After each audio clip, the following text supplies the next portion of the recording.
Ditunggu sampai jam 7:45 ya teman-teman. Iya, Mbak. Diingatkan lagi buat teman-teman kelompoknya yang belum join. Iya, Mbak.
Langsung saja dimulai ya.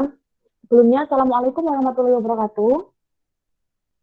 Waalaikumsalam warahmatullahi taala wabarakatuh.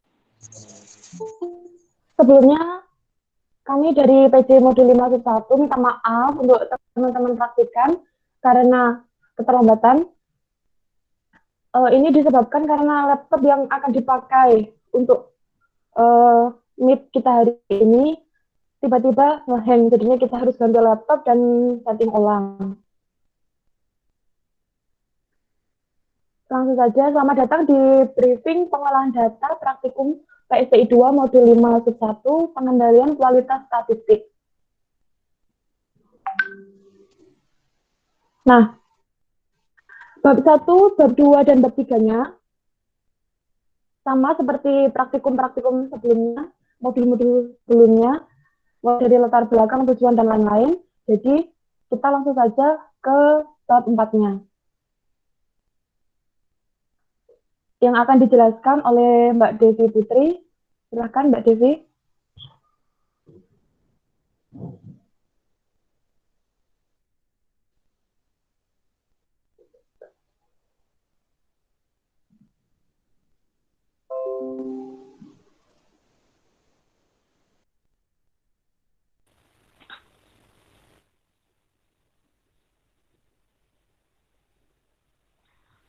Oke, saya lanjut ya.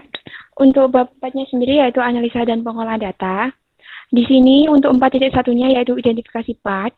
Nanti di sini kalian itu jelasin latar belakang, ada sedikit menyinggung latar belakangnya kenapa dilakukan pengendalian kualitas, kemudian produk apa yang digunakan, serta kalian jelasin sebenarnya itu ada berapa part, tapi yang kita gunakan itu hanya 4 part saja untuk pada modul ini, yaitu alas lokomotif, alas tanker, box 1 atau box pendek, dan roda. Nah, untuk nanti masing-masing partnya itu sendiri dijelaskan lagi di sub-subbabnya, yaitu untuk 4.1.1, identifikasi part pada alas lokomotif, begitupun seterusnya sampai part roda.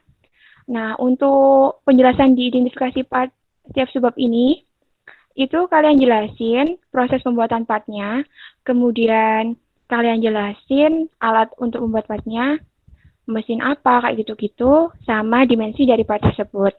Jangan lupa kalian juga berikan gambar 3 dimensinya yang solid. Ya. Selanjutnya dilanjut oleh Mbak Fia, silakan.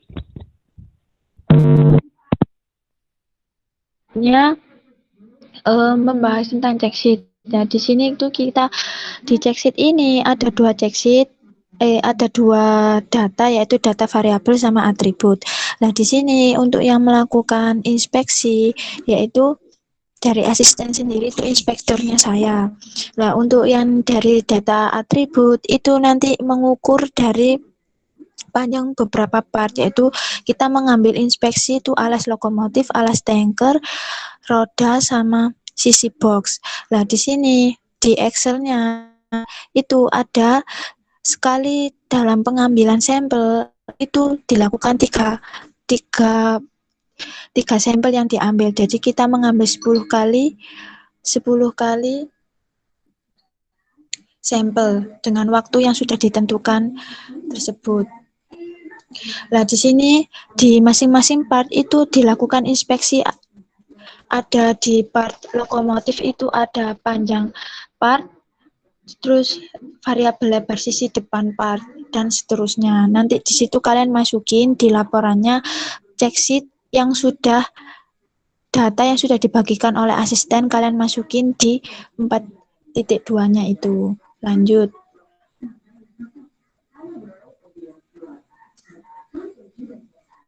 Lanjut.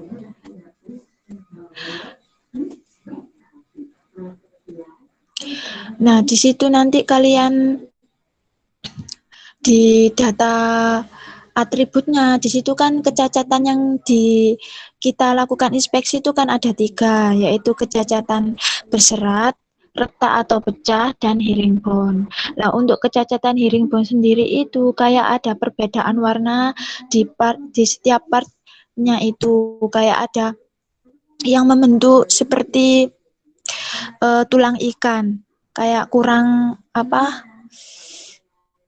halus gitu. Makanya itu di situ ada 3 kecacatan seperti itu.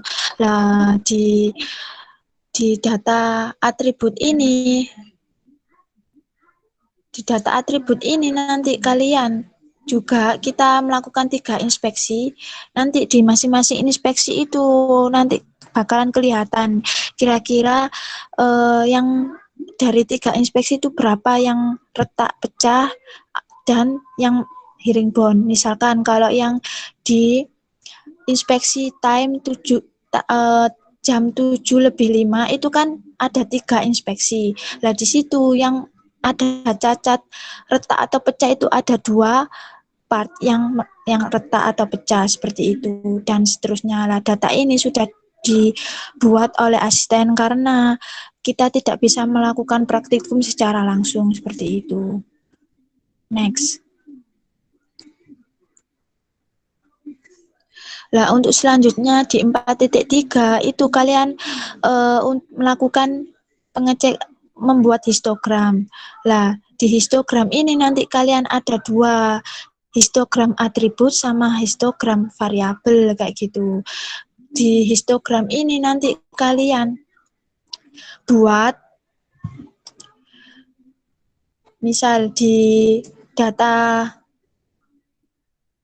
variabel itu kalian klik semua, terus habis itu nanti kalian cari data analyze. Nah, di data analyze itu kalian klik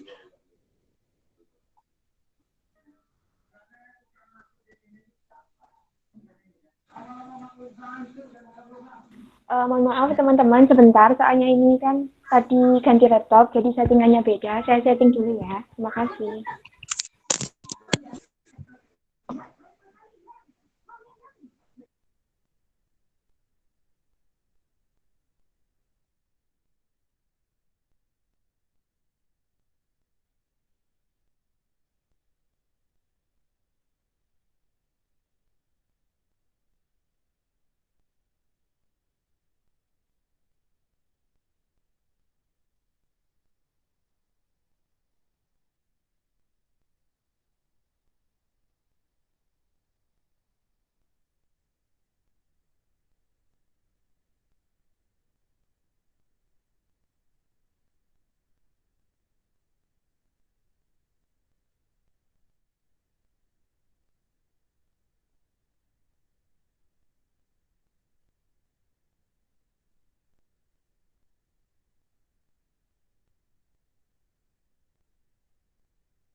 Silakan Mbak Via bisa dilanjutkan.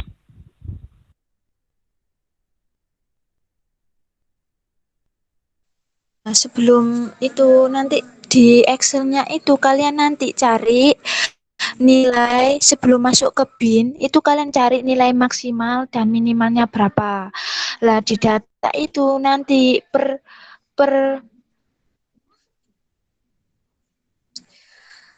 inspeksinya itu kan ada 3 yang diukur. Lah itu kalian cari maksimalnya berapa di situ dan juga minimalnya berapa. Seperti itu.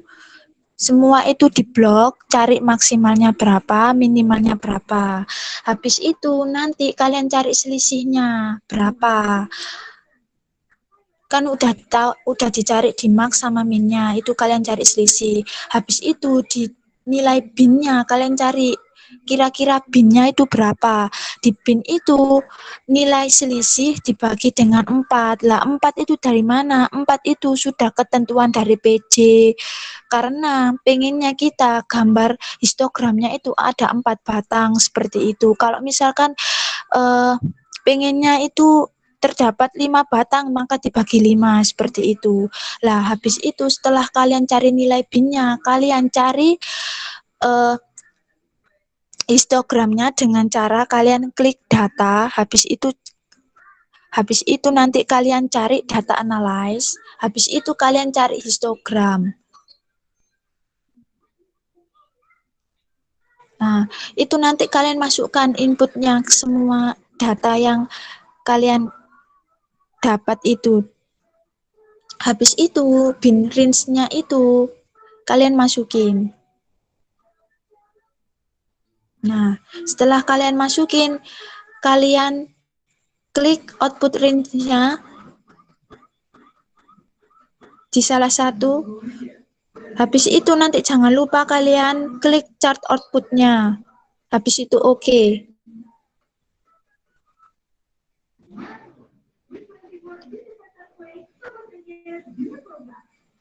Nah, di sini nanti kalian akan ada hasilnya bin sama frekuensinya. Lah di sini nanti kotaknya ini yang tabelnya bin sama frekuensi ini kalian masukin di laporan, sama juga dengan histogram gambarnya ini kalian masukin. Nah, sebelum ini nanti kalau bisa ini gambar histogramnya jangan sampai ada gap. Jadi harus diatur terlebih dahulu seperti itu. Dengan gap width-nya itu dinolkan, jadi tidak ada gap seperti itu. Nah, ini nanti histogramnya ini kalian kerjakan dari mulai dari variabel hingga atribut seperti itu. Next, untuk selanjutnya akan dijelaskan oleh Mbak Nurul.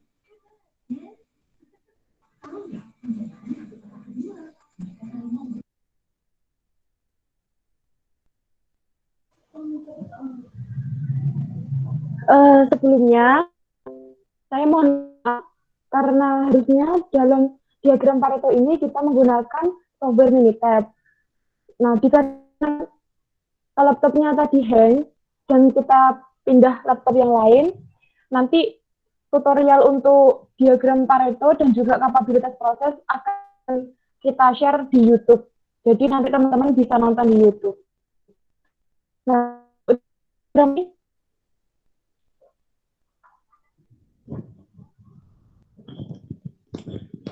untuk diagram Paretonya ini, kita bikinnya sesuai dengan jumlah part yang kita inspeksi.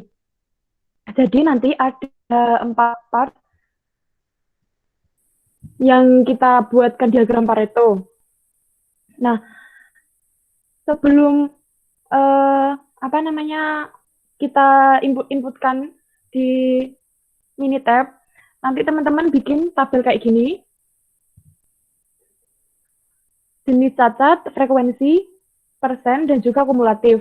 Frekuensi ini banyaknya jumlah kecacatan, banyak jumlah sampel yang terdapat kecacatan tidak halus, retak, dan juga herringbone. Kemudian yang ini persen, jadi misal di cacat tidak halus, ini kan ada 23 frekuensi.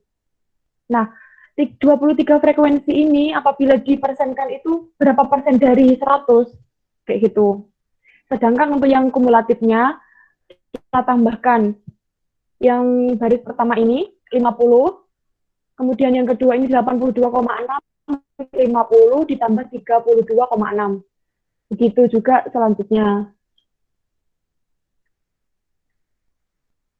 Untuk analisa pada diagram Pareto, kita menggunakan konsep 20-80. Nah, konsep 20-80 ini artinya 20% itu mempengaruhi 80%. Apa Mbak 20%, 80%? Itu kecatatannya. Misal, dalam sebuah produk, itu ada kecacatan di 20%-nya aja kan? Nah, tapi catatan 20%-nya ini tidak segera kita selesaikan atau tidak segera kita tanggulangi, dia akan menyebar ke 80%. Jadi 80% yang bagus ini nanti juga akan ikut cacat. Otomatis nanti hasilnya atau output-nya tidak akan sempurna. Kayak gitu.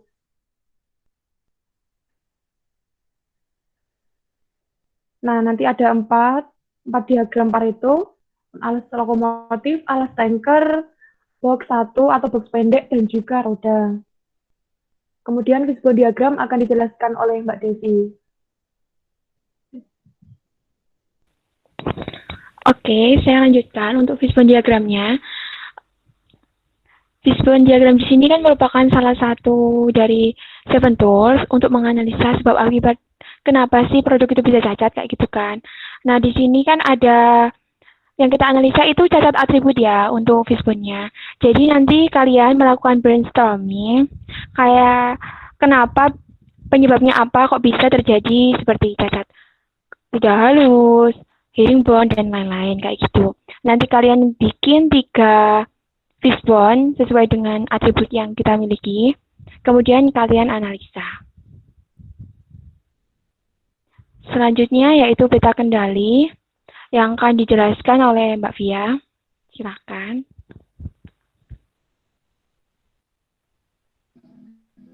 Nah, untuk peta kendali ini kan, peta kendali itu ada 2, peta kendali variabel sama atribut. Lah, untuk peta kendali variabel sendiri itu kita melakukan pengujian pada peta X dan peta R. Lah, untuk di peta X sendiri, nah, misalkan itu kita menguji data variabel tanker. Nah, di data variabel tanker ini nanti kalian itu di Excel-nya itu kalian menghitung rata-rata X double bar-nya, terus UCL, LCL, dan range-nya. Nah, untuk rata-rata itu kalian cari dari rata-rata subgroup 1, 2, 3 itu kalian rata-rata nyamping. Nah, nanti kalau sudah ketahuan kalian cari rata-ratanya hingga sampel ke 10 seperti itu. Untuk yang X double R-nya, yang X double bar itu kalian cari didapat dari rata-rata average dari nilai rata-rata keseluruhan atau jumlah dari rata-rata dibagi dengan 10 seperti itu. Nah, untuk nilai UCL-nya sendiri, untuk nilai UCL itu didapat dari nilai X double bar-nya ditambah dengan dalam kurung itu kalian kalikan, kalian cari di tabel peta kendali A2-nya berapa, dikalikan dengan nilai range-nya, rata-rata range. Lah, sebelum itu kalian cari dulu range-nya. Lah, range-nya ini didapat dari nilai maksimal dikurangi minimalnya dari subgroup.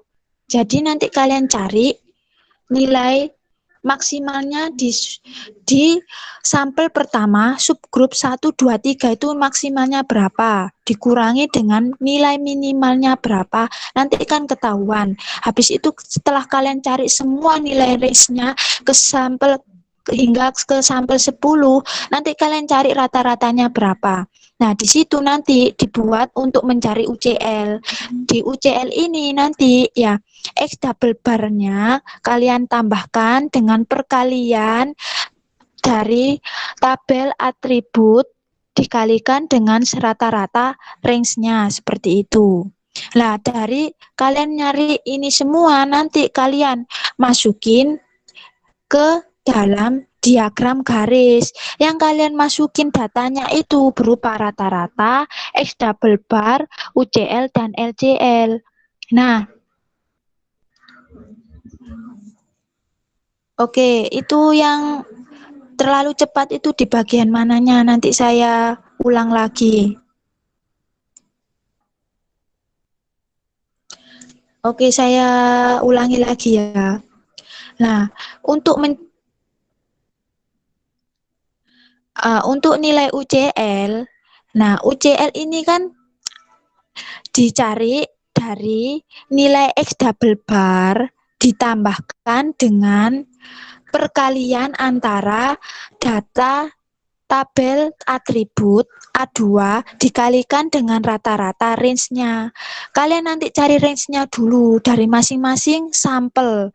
Kan itu di masing-masing sampel kan ada 3 subgrup. Lah itu sekalian cari range-nya berapa dengan rumus maksimal dari subgrup pada sampel pertama itu berapa dikurangi dengan nilai minimalnya di sampel pertama itu berapa, seperti itu hingga sampel ke-10 nanti kalian cari rata-ratanya seperti itu. Nah, di sini kan nilai rata-ratanya ketemu 3 kan. Nah, untuk mencari nilai UCL ini, X double bar-nya kalian jumlahin dari perkalian 1,025 ini didapat dari tabel peta kendali. Seperti itu, kalian kalikan dengan rata-rata R nanti ketemu sejumlah 102,38. Lah untuk nilai LCL itu sama rumusnya, tapi bedanya ini dikurangin. Kalau UCL ini ditambah, kalau LCL itu dikurangin, seperti itu. Nanti yang kalian masukin dibuat diagram garis itu nilai rata-rata, X double R, UCL, dan LCL. Kalian gambarin di diagramnya seperti itu. Nanti kalian datanya ini kalian blok semua rata-rata X double bar, UCL, LCL, kalian masukin ke insert, habis itu ke diagram garis. Nah, seperti itu. Lah, nanti dilihat data kalian di situ. Kalau misalkan ada yang outlier, berarti data kalian ini kan berarti ada yang melebihi, gak sesuai dengan UCL-nya. Ini kan melebihi. Jadi, nanti inilah kalian melakukan revisi. Lah, untuk yang kalian masukin di laporan itu, yang masukin itu tabel injeksi yang double R, R, dan R. Terus bawahnya itu kalian masukin diagram garisnya. Peta X tadi yang udah gambarin yang outlier ini kalian masukin. Kalau misalkan data kalian ada yang outlier, berarti kalian melakukan revisi. Lah untuk melakukan revisi dari PJ sendiri, itu kalian lihat kalau misalkan yang outlier ini di bagian keberapa, yang memiliki nilai yang paling ekstrim itu di bagian, nah ini kan di bagian 10, maka dari PJ sendiri itu nilai outlier itu langsung dihapus. Soalnya biasanya itu ada 2, dihapus atau mencari nilai rata-rata untuk dimasukin ke datanya, seperti itu. Lah untuk kesepakatan PJ sendiri itu dihapus nilainya, seperti itu. Lah habis dari data itu sudah yang outlier itu udah kalian hapus, nanti data itu nanti kalian uji lagi seperti itu, diuji kalian hitung lagi rata-ratanya, double R-nya berapa, UCL-nya berapa, LCL dan R-nya berapa. Habis itu nanti kalian gambarin lagi ke diagram garis seperti itu. Nanti kalau misalkan udah nggak ada yang outlier, berarti nanti data kalian udah benar, berarti gak usah dilakukan revisi lagi. Jadi nanti yang revisi, yang kalian masukin dalam laporan itu di bawahnya dari gambar peta kendali peta X, seperti itu. Lah dari habis pokoknya gini urutannya. Excel dari tabelnya dulu awal, habis itu nanti gambarnya diagram garis. Terus habis itu kalau misalkan outlier, bawahnya kalian masukin yang tabel revisian. Habis revisian, bawahnya ini gambar peta X yang revisi seperti itu. Sampai kalian di part lainnya dengan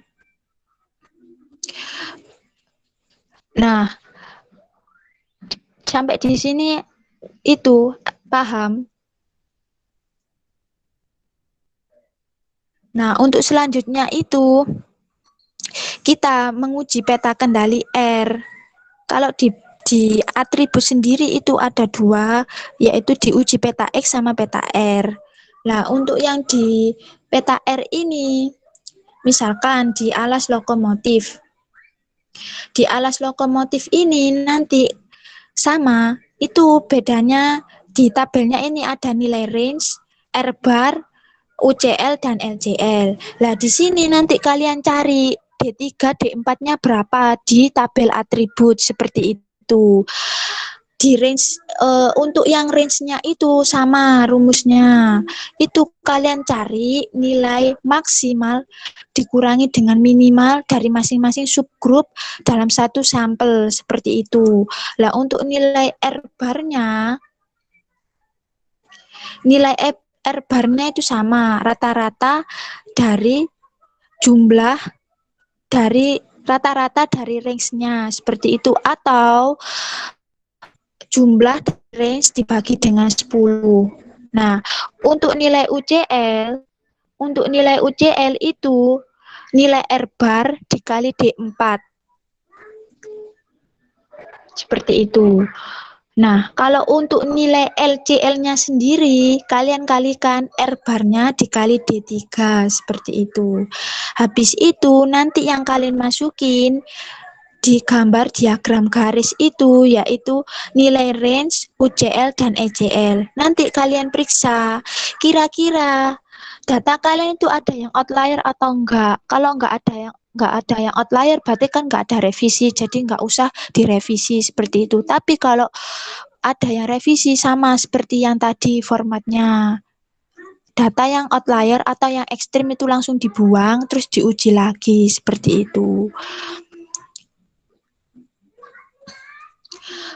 Untuk dari pengujian peta kendali R dari contoh dari alas lokomotif itu diuji sampai part roda itu sama dengan masing-masing inspeksi yang sudah ditentukan sama asisten. Untuk selanjutnya peta kendali atribut akan dijelaskan oleh Mbak Devi.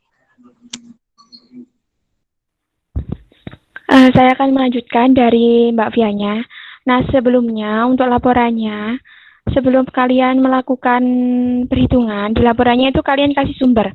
Jadi bukan hanya untuk peta atribut aja, jadi untuk peta kendali variabel, misal untuk peta X, kalian sebelum melakukan perhitungan, kalian berikan rumus yang kalian gunakan beserta keterangannya, baru kemudian kalian membuat petanya seperti yang telah ditampilkan oleh operatornya. Langsung saja ya. Untuk peta kendali atribut di sini kita menggunakan 3 peta kendali, yaitu peta kendali P, C, dan O. Nah, untuk peta kendali P sendiri merupakan peta kendali di mana kita itu membandingkan proporsi dari setiap catatan dan number inspeksinya. Oh iya, saya pelan-pelan ya, terlalu cepat kayaknya. Untuk peta P sendiri, jangan lupa nanti kalian juga cari sumber, cari rumusnya. Kemudian untuk perhitungannya sendiri, bisa dilihat P bar itu merupakan pembagian antara number inspection dengan jumlah catatannya. Bisa dilihat kan? Nah, itu catatnya itu yang saya bahas di sini kan tidak halus. Nah, itu dibagi dengan number inspection-nya. Untuk 3 sendiri, 3 itu merupakan subgrup yang kita gunakan. Jadi 1 kali pengambilan sampel, kita itu mengambil 3 part kayak gitu, menginspeksi 3 part.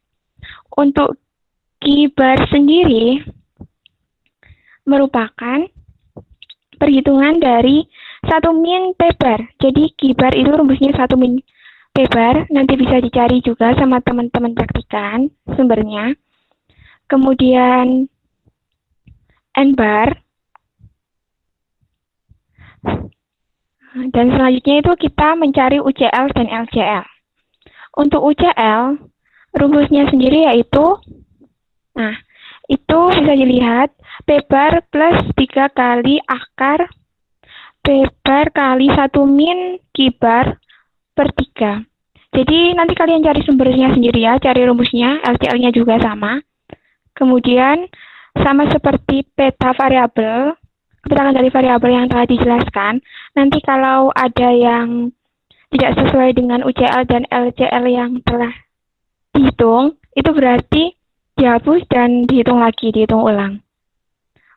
Untuk selanjutnya yaitu peta C. Untuk peta C sendiri di sini kita itu membandingkan jumlah kecacatannya, kayak gitu. Jadi ini kan untuk tidak halus, kan ada kecacatan 1, 1, 2, nanti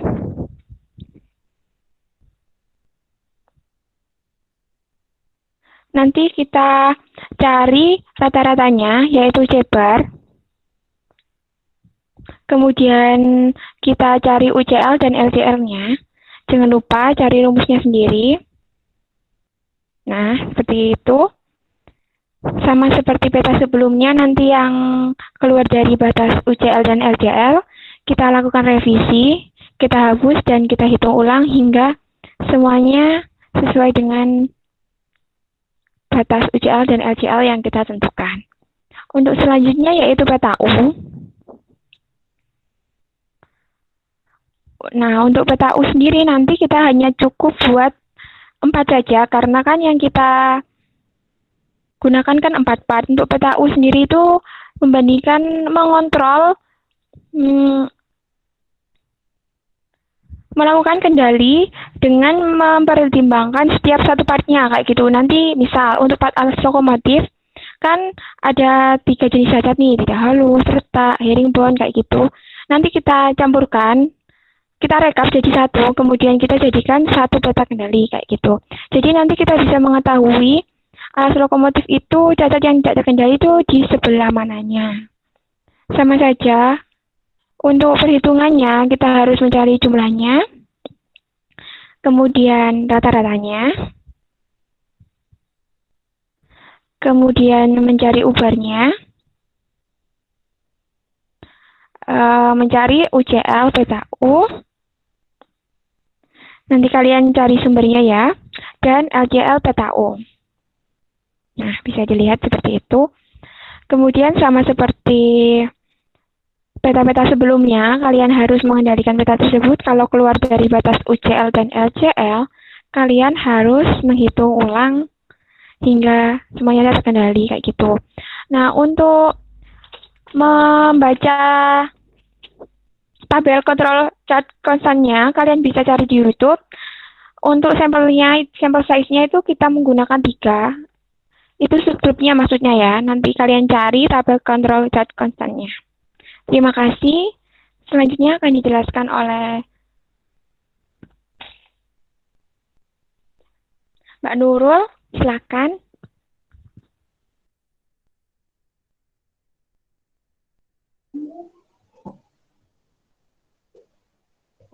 Oke, kemudian yang pada subbab 4.7 yaitu merupakan kapabilitas. Nah, di kapabilitas kita menghitung kapabilitas proses atau CP, kemudian indeks kemampuan proses atau CPK, kemudian kita bandingkan, yaitu perbandingan kemampuan proses atau CR. Susunan laporannya itu sebelumnya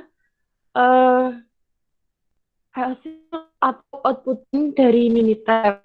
Nah, saya share tutorialnya gimana kita kerjain kapabilitas pakai Minitab. Jadi di sini kita jelasin yang manual. Nah, yang pertama, di sini kapabilitas itu kita gunakan untuk yang variabel maupun yang atribut. Jadi nanti setiap variabel, setiap atribut kita hitung kapabilitasnya. Pertama itu teman-teman cari rata-ratanya.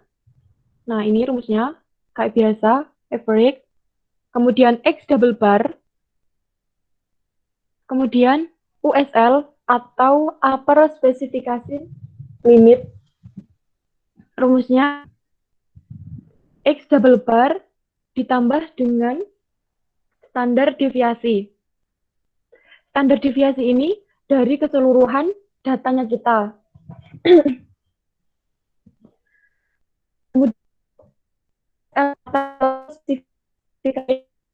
Rumusnya sama, yang beda hanyalah dikurangkan untuk yang USL-nya ditambah. Untuk menghitung CP atau kapabilitas proses, rumusnya itu SL min SL dibagi 6S. 6S di sini bukan S yang dari standar deviasi, melainkan rumusnya yaitu R dibagi dengan D2. D2 kita dapatkan dari tabel peta kendali, sedangkan R di sini merupakan ring. Nah, data dari ring yang sudah kita cari tadi. Kayak gitu. Sampai sini ada yang ditanyakan? Kita lanjut. Kemudian kita menghitung indeks kapabilitas proses, CPK. Sebelum kita menghitung CPK, kita terlebih dahulu menghitung nilai CPU dan juga CPL. CPU, CPL ini sama atau bisa juga dikatakan sebagai batas atas, batas bawah, cuma bedanya dia ini indeks kapabilitasnya. Maksudnya indeks kapabilitas atas dan kapabilitas bawah, kayak gitu.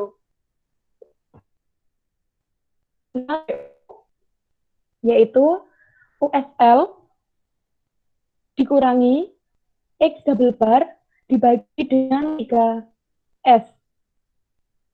3S-nya di sini kita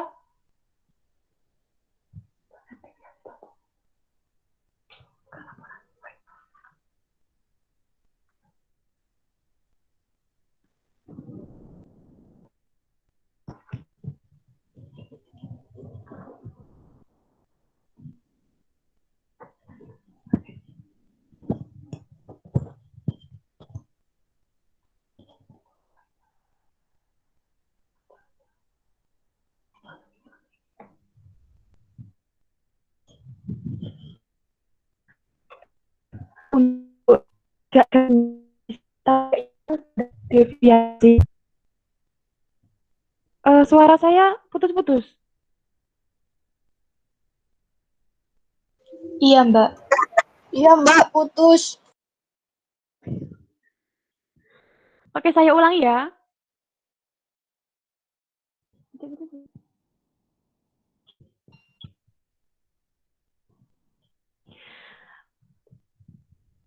Saya ulangi mulai dari yang CPU.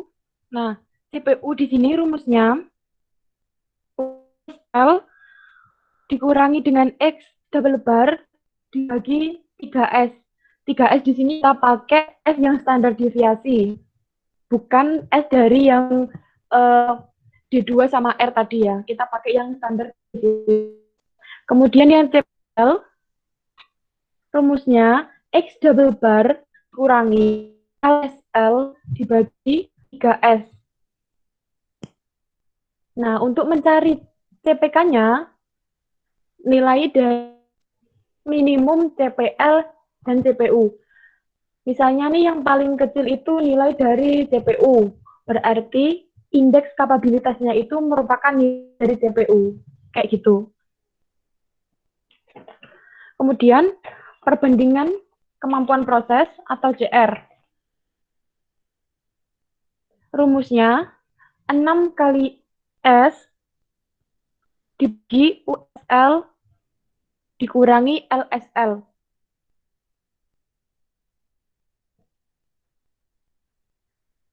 Standar dari kemampuan proses atau CR ini yaitu 0,75.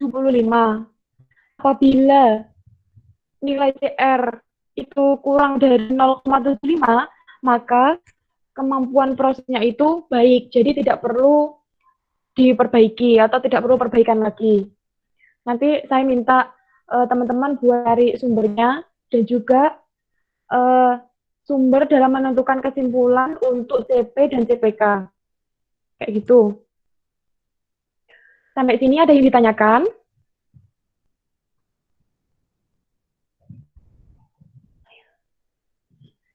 Tidak ada? Saya lanjut. Nah, di sini kan nanti kita juga pakai yang kapabilitas menggunakan Minitab. Sebelumnya itu, nanti teman-teman ngerekap data yang 10 sampel tadi, ada 3 subgroup, teman-teman nanti jadikan kayak gini. Nah, kalau udah nanti ini tinggal di-copy ke Minitab.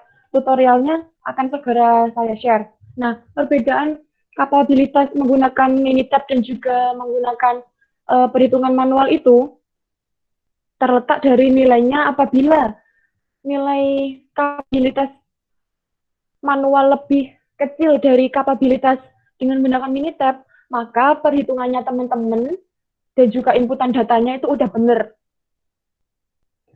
Tapi apabila kapabilitas yang Minitab itu lebih besar, maka mohon maaf, apabila kapabilitas dari Minitab itu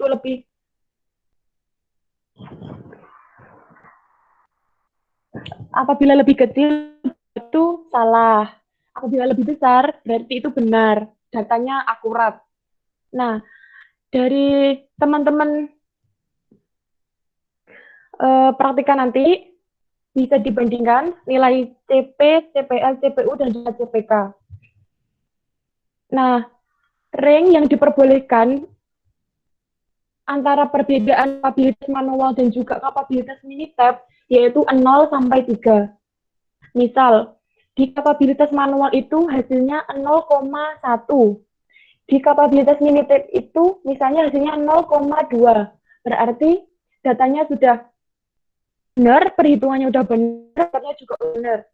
Karena datanya kurang dari 3. Nah, apabila dari kapabilitas manual nilainya itu 0,3, sedangkan di Minitab nilainya 0,9, Mbak, terlalu besar. Nah, berarti itu salah. Entah nanti teman-teman salah yang ngikutin datanya, atau datanya itu ada yang missing atau gimana. Nah, nanti teman-teman bisa lihat itu dari indikator itu ya. Sampai sini ada yang ditanyakan?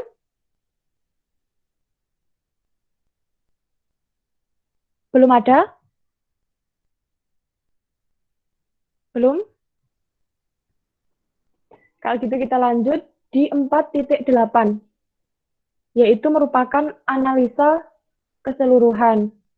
Oh ya, sebelumnya ini di 4.7 formatnya 4.7 output dari Minitab plus analisa. Kemudian di 4.7.1 kapabilitas proses.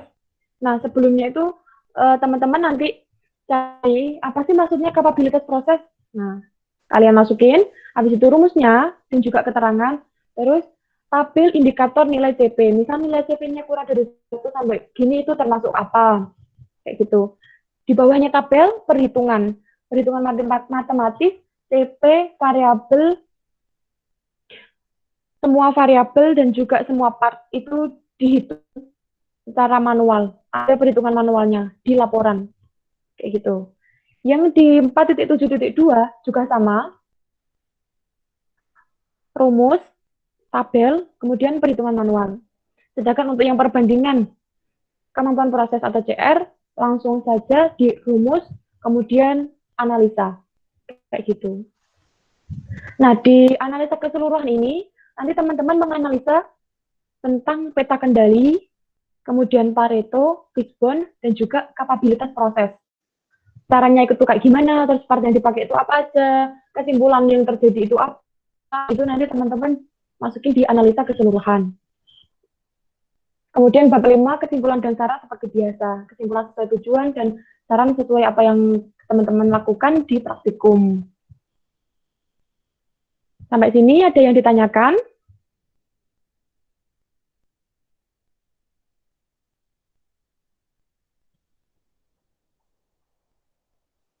Ada, Mbak. Iya, monggo, silahkan. Ya, saya dari kelompok 15 mau nanya, Mbak. Untuk Mm-mm. fishbone diagramnya sendiri itu bisa dari mana, Mbak ya? Di Visio ada, Mbak ya? Soalnya saya belum pernah membuat fishbone diagram, Mbak.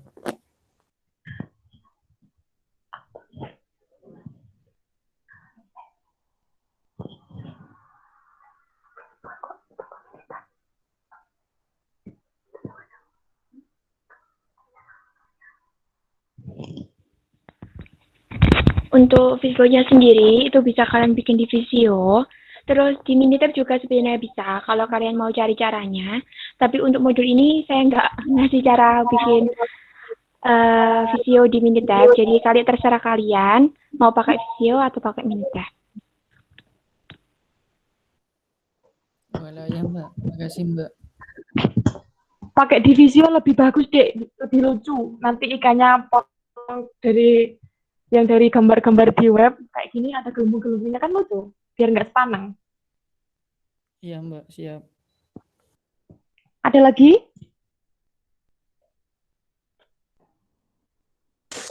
Ada Mbak. Iya. Izin Mbak.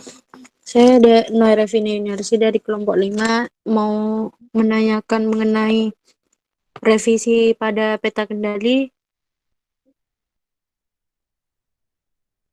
Iya, kenapa? Revisinya? Peta kendali itu ada yang butuh direvisi kan, datanya dihapus. Itu berarti data awal yang semula 10 jadi 9 nggak apa-apa gitu tambah. Iya, emang kayak gitu, Dek. Oh iya. Makasih Mbak. Iya, sama-sama. Jadi yang ditanyakan?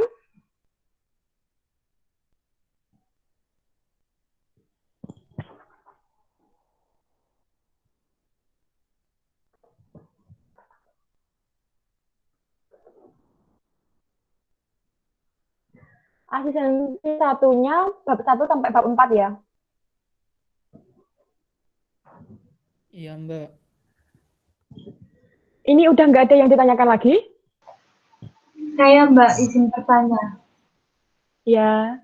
Saya Dwi Arianti dari kelompok 17 mau bertanya format laporannya nanti apakah dikirim Mbak? Saya rasa berdasarkan briefing tadi sudah jelas formatnya kayak gimana.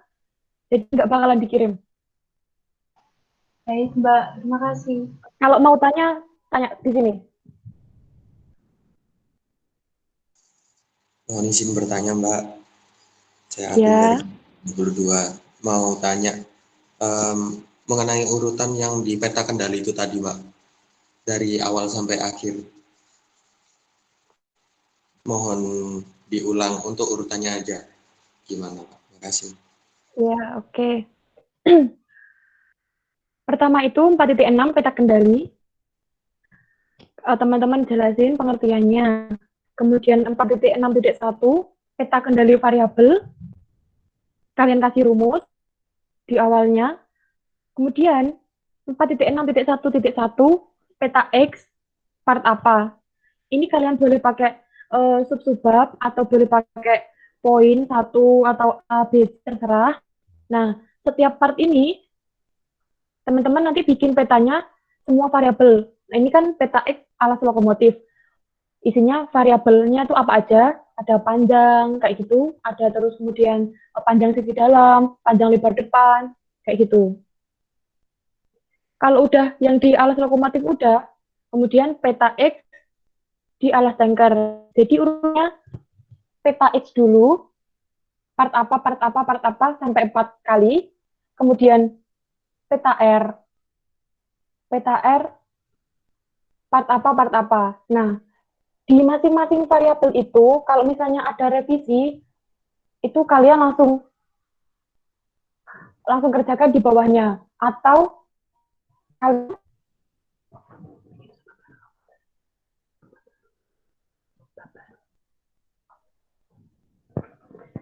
Jadi misalnya nih, di variabel panjang alas banker, ternyata ada data yang outlier.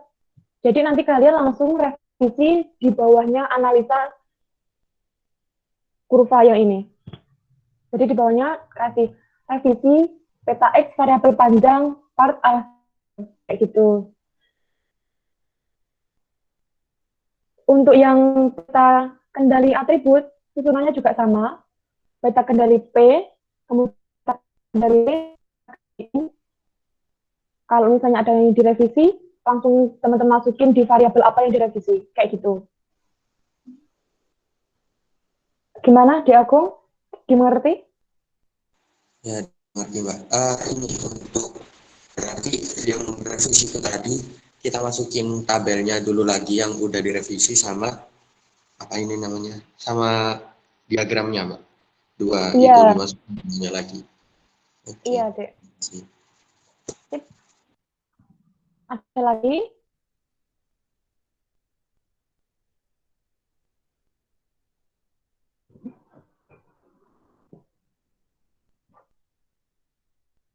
Udah nggak ada yang tanya? Izin tanya, Mbak. Iya. Untuk yang di kapabilitas yang S yang bukan standar deviasi itu tadi rumusnya apa? Dari mana? S yang bukan standar deviasi.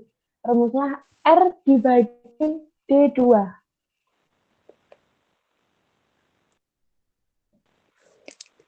Baik, Mbak. Terima kasih. Yang ini. R dibagi dengan D2. R-nya merupakan rata-rata di ring yang sudah teman-teman cari. Masing-masing sampel kan punya R. Nah, itu di rata-rata dia ketemu R, S-nya D2 dibagi. S-nya D2, R dibagi dengan D2. Kayak gitu. Dimengerti? Mengerti, Mbak. Terima kasih. Ya, sama-sama. Ada lagi?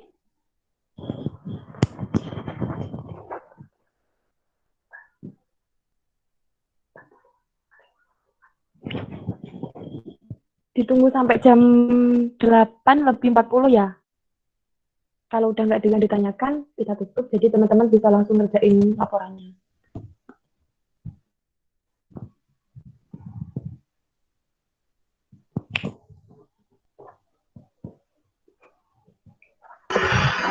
Mbak izin bertanya, Mbak. Iya. Boleh lihat itu untuk formatnya yang 4.7 tadi judulnya apa aja ya? Yang untuk 471, 472. Iya, ini. Yang 4.7 kapabilitas. Kemudian 4.7.1 kapabilitas proses atau CP.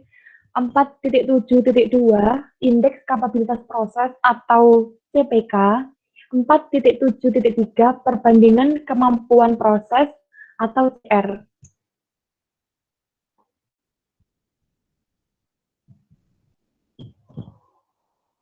Siap, Mbak. Terima kasih. Sudah, Mbak. Ya, sama-sama.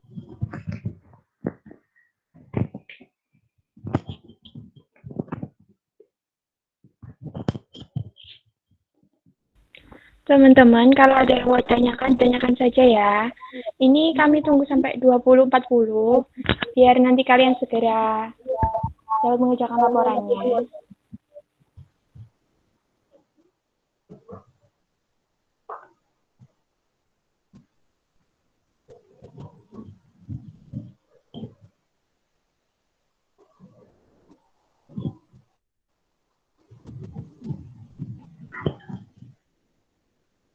Satu menit lagi. Izin bertanya lagi, Mbak. Saya Nika Genta Permana dari 16. Ya, monggo. Untuk yang bin yang pertama tadi gimana, Mbak, untuk perhitungannya? Lupa, Mbak. Ya, saya bukakan. Monggo, Mbak. Untuk bin. Nilai selisihnya kamu dibagi dengan 4. Udah ketentuan dari asisten. Selisih tadi loh, nilai max sama minnya itu kamu cari selisihnya berapa, terus dibagi 4. Nanti ketemu binnya. Seperti itu.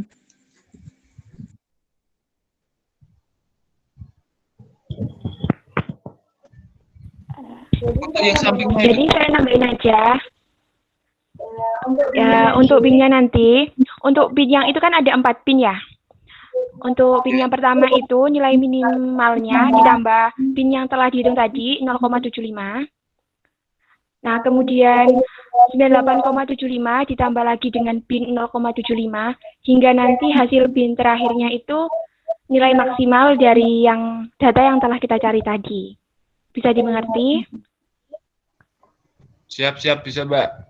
Terima kasih. Sebenarnya tabel yang ini itu langsung outputan dari teman-teman kalau misalnya mau bikin histogram, itu muncul tabel yang ini sama muncul yang histogramnya. Tuh. Oh.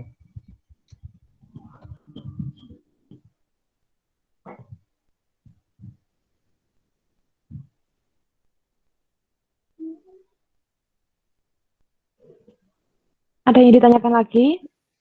Mbak, saya Amalia Cahya dari kelompok 30 mau tanya. Itu mau lihat format laporan yang 4.6.2 sama mau tanya kalau misalnya itu ada satu kelompok kan ada 4 orang. Nah, itu nanti kalau misalnya 4-empatnya yang tidak bisa download software atau error itu gimana, Mbak? Terima kasih. Gimana, Dek? Yang misalnya satu kelompok nggak bisa software? Iya, soalnya ada beberapa kelompok yang waktu download software-nya itu error, Mbak. Nggak bisa diibu. Nanti teman-teman PJ nanti share software-nya. Jadi nanti teman-teman tinggal download di Classroom. Ya, terima kasih, Mbak. Ya, sama-sama. Ini untuk apa namanya? Format laporannya 4.6.2 itu kan peta kendali atribut. Nah, 4.6.1 itu peta kendali P. 4.6.2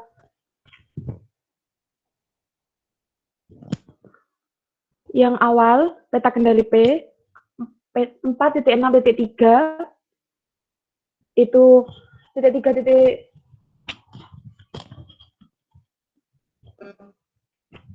Jadi nanti teman-teman itu bikinnya bisa langsung urut kayak gini. Ini kan 4.6.21 peta kendali P alas. Kemudian kalau misalnya ada yang direvisi, monggo silakan direvisi. Kalau nggak ada lanjut ke peta kendali P alas apa, lanjut peta kendali P sisi box, peta kendali P roda gitu. Kemudian peta kendali C, kemudian peta kendali U. Kayak gitu.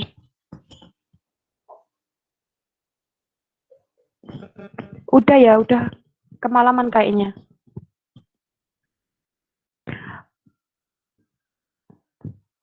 Mbak, Apa ada yang mau tanya lagi? Oh iya. Misalnya Revendo dari kelompok 15, Mbak. Semisal nanti di tengah jalan penelitian laporannya, Mbak, terus ada yang masih bingung, apakah boleh chat PJ malam-malam, Mbak? Makasih.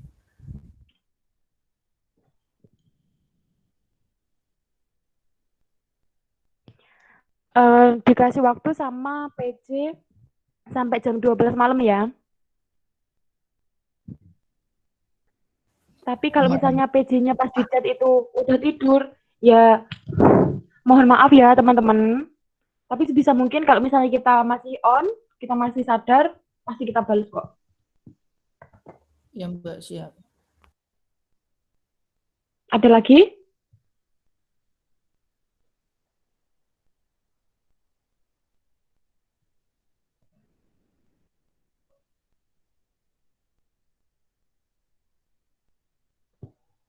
Kalau sudah tidak ada yang ditanyakan, kita akhiri saja.